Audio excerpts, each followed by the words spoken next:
oksensin.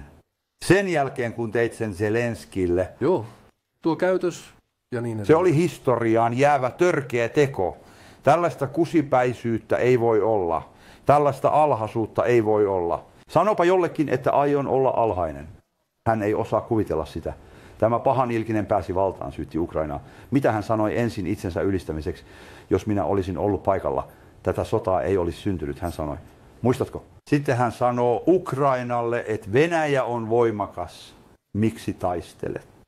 Se koiran poika teki lavastuksen. Muistathan, hän keräsi lehdistön. Hei, edessäsi on mies, joka taistelee henkensä ja isänmaansa puolesta. Ja on taistellut yli 2 vuotta. Sinä istutat hänet alas. Silloin joku nousee ylös. Ennen kuin puhe edes alkaa, hän sanoo, miksi tulit tänne ilman kravattia? Se on epäkunnioittava. Sano se Saudi-Arabian kuninkaalle.